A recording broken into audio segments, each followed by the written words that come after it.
Hi everyone, welcome to Kimber Creations. It's me, Kim, and I want to do this video as it was requested of me to do a video of the different stamp pads out there and what they're for, and all the different ones that I have. There's numerous ones out there, and I'll show you the ones that I have and the ones that I use. Some of them I don't use as often because I do have my favorites, and I tend to gravitate towards those more. But I have little notes here and there just so that hopefully this won't go too long, but trying to get all the information I can to you is for the newbies out there that are just starting out and feel like they're overwhelmed with all of these different ink pads out there, and which ones to use for what project. So I'm going to try my best of what I know and what I've learned over the years. By all means, I'm no expert at this, so if I've gotten something wrong, I do apologize, and please correct me in the comments nicely if I have made a boo-boo along the way. But so we're going to get started. There's, like I said, several different kinds of ink pads. One of them that I don't have is the chalk inks. I think I had like a little white one years ago from like the dollar section at one of the stores or something, but it dried up and I just have never replaced it. But they are fun to work on with the dark colored cardstock. So then you have your pigment inks, your oil-based embossing inks. There's a Brilliance pigment ink. You have waterproof, solvent based, and if I can't remember now if I said water based. So we're going to kind of talk you through these as quickly as I can. Your water based are the ones that tend to bleed, but they're great for watercoloring, and they can also be used with embossing powder. And so the two samples that I have of water-based are the Big and Juicy, and then of course your Distress inks. And these are great, like I said, for watercoloring. I do a lot of watercoloring with the Distress inks, of course, along with my markers and stuff too, but these are great to play around with for watercoloring. Now, as far as your waterproof ones, when they dry, you can color on them and color over them, and they won't bleed. And so your waterproof ones would be like this archival ink, your India ink, and there's I'm sure more than what I have here. Memento and Memento. I always say it wrong. You have the regular size, and then you also have the dewdrop. And what's nice is that you can get refills instead of continuing to buy the ink pads. You can get ink refills to put on there on your pad, so that you don't have to keep replacing the pad. And then also of course is the Stampin' Up. Now I have these kind, and then I also in here have like the little Stampin' Spots. So, and that's all I have in the spots, but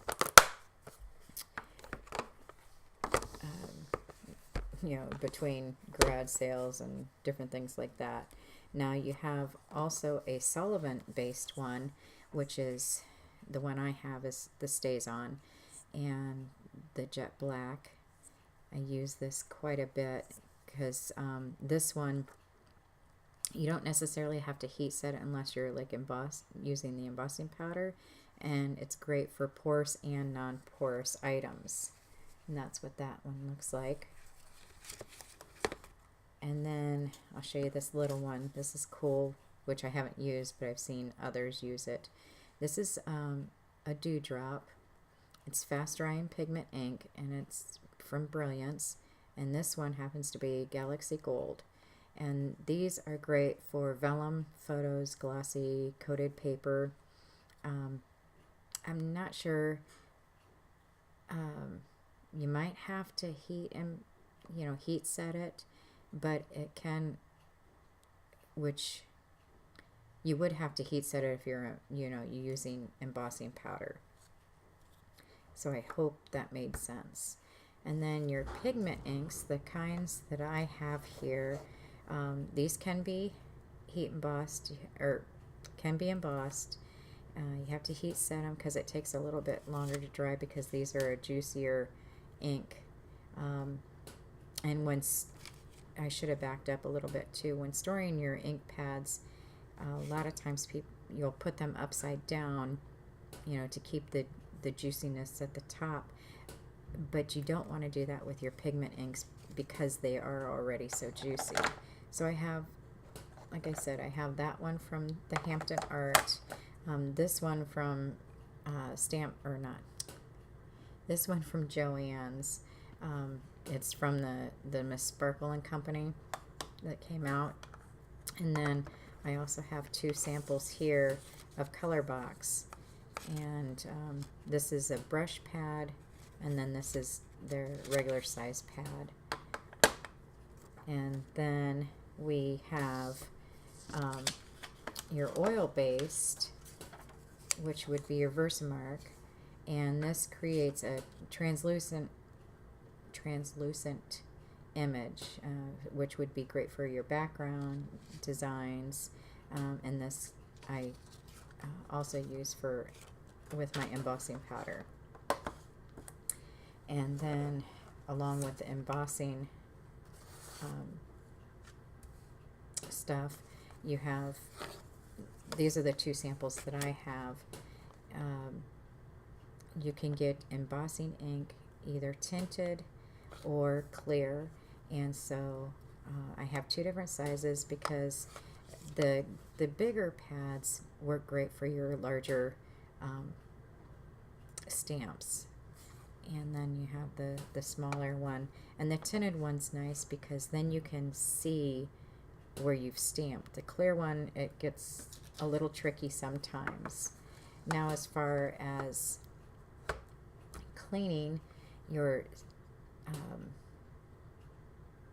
stamps, I use a variety of different things. For just the regular, like for the waterproof ones and the water-based ones, the pigment, actually for most of them except for the oil-based and embossing pads, I just either use soapy water, or hot soapy water, or the water-based stamp cleaner. I really like this one because it smells like bubble gum. And then just use a scrubber, or you can use baby wipes, paper towels, wet paper towels, and things like that. Now, for the Stays On and the oil-based and embossing pads, I use the Stays On all-purpose cleaner. It works better for those type of inks. And so I believe, oh, duh, I wanted to show you some samples. So I have here, I used some of the different inks on the Canson watercolor paper. This is the 140 pound, and so here you'll see this is the Big and Juicy and Distress ink, and the Color Box, the little brush pad one wanted to smear as well. And I don't want to say smear, but when you added the water to it, you know, they wanted to work like watercolors. And then this one is the gold, which I think I didn't clean the stamp real well because it's got some purple in it. But this is that gold ink pad from Miss Sparkle and Company. This was the Memento Dewdrop, and it wanted to spread out on the watercolor paper as well. This one is the Stampin' Up! Basic Black. And then this down here, which is really, really faint, you can't hardly see it on the camera, was the Color Box Bouquet, the larger one of this. I used the colors towards the side of the pink. I just wanted to see, and that tended to smear a little, real faint. And then this one was the Archival ink, the India ink in black. I wanted to do a lot of the black to show you the brightness of each one on the different papers, because we tend to use black, you know, for your base or whatever. So wanted to show you, and I'll tell you which one's my favorite out of all of them that I tend to gravitate to. And then this is the Rich Cocoa Memento, and this is the Stays On here. And so that was on the Canson watercolor paper, I said. And then I wanted to show what they some of them look like when you heat embossed them. And the embossing powder that I used is the Stamp Craft embossing powder. It was clear so that you were able to see the color. Now we'll start with this one. This is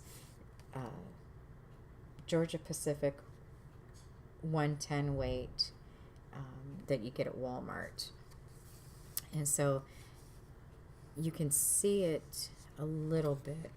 I'm hoping it does turn out glossy. You can't really feel the embossing powder,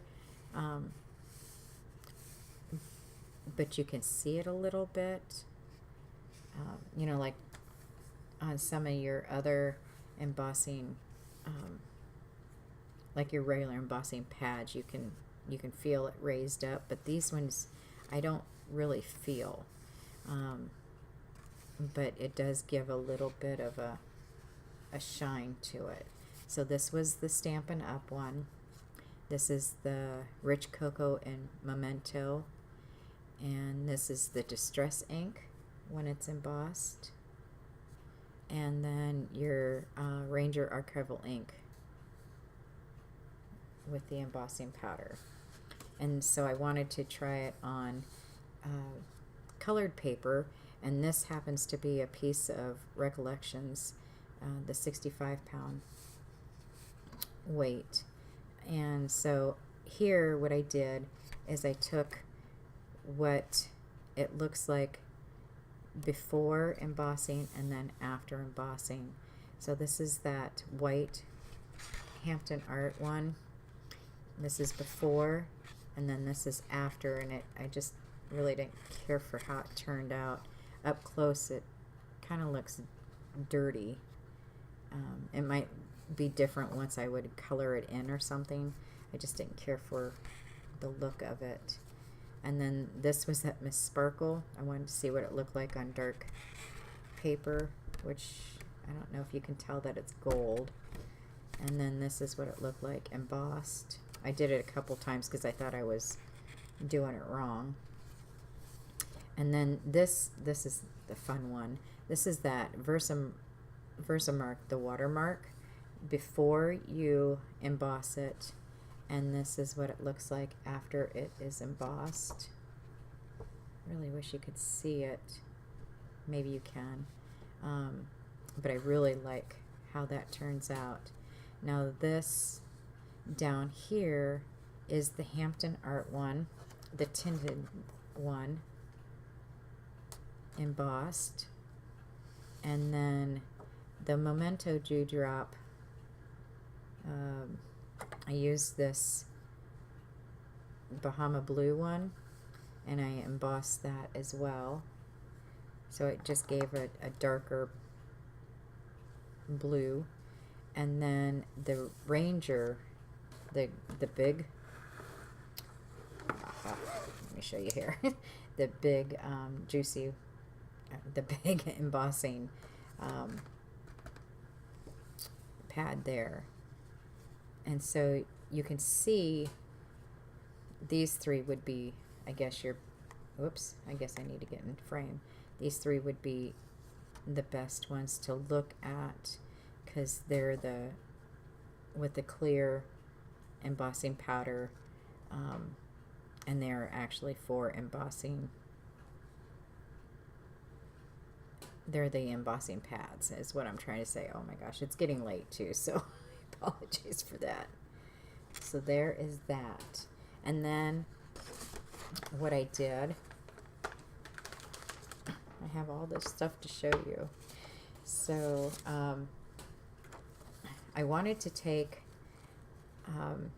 and show you the different black inks that I have on the Georgia Pacific cardstock, and show you how, because they're all fairly about the same. I bought them all at about the same time, so, well, other than the Stampin' Up, that one is a little bit newer. Other than my stamping didn't come out real well because I didn't press good enough. But you'll see the difference in which comes out more clear.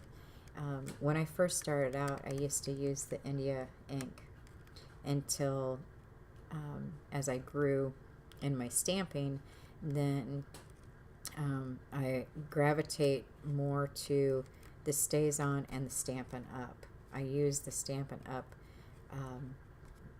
one quite often, and depending on what I'm doing, I'll also go towards the Memento. This one is my least favorite, so I don't use it a whole lot. Matter of fact, Murky ends up using that one quite often because unless I'm needing like a really light black color, you know. But like I said, I tend to, these two are my go-tos. And then I also wanted to show what the different colors look like on white cardstock as well. So here's, you know, just a sample of the color box, and this is just using the straight ink. And then you have your India ink. Now it turned out nicer here because it could have been just because I wasn't stamping real well. And then this is the chocolate chip from Stampin' Up. Here's a distress ink, and then the rich cocoa from Memento. Here's the Ranger archival ink, and I hope I'm in frame. This is and you can just barely see the glitter, the gold from the Miss Sparkle and Company. And I did, just for kicks, I did the white, which you can't really see, but it is on there, the Hampton Art White. Here's the Memento Dewdrop. This is the StazOn Jet Black. And then the Big and Juicy, which you can see probably here, other than I used, this was wrong too. I didn't put the black on there, I used the chocolate chip instead. But this is why I gravitate towards the StazOn, because it's so crisp. You know, if you're needing the black color. So there's just samples. I hope this all made sense, and I hope this helps for all you beginners out there. And thank you for sticking with me through this. I this is quite long, and I do apologize for that, but there's so much to tell you and so much to learn, and I'm still learning, so it's a never-ending process. So anyway, I hope you've enjoyed this. Thanks for watching. Please leave comments and let me know what you thought of this, and if you haven't subscribed to my channel, I would love for you to come along. Like I've said earlier in a few other videos past, that I'll get on when I can, and hope that you hang in there with me with having the little one now in our house. You know, I might not be able to get down as often as I'd like to. So anyway, with all that being said, I'm going to go for now because it is way past my bedtime. And we will talk to you all soon. And once again, thanks for watching, and we will talk to you all later. Bye.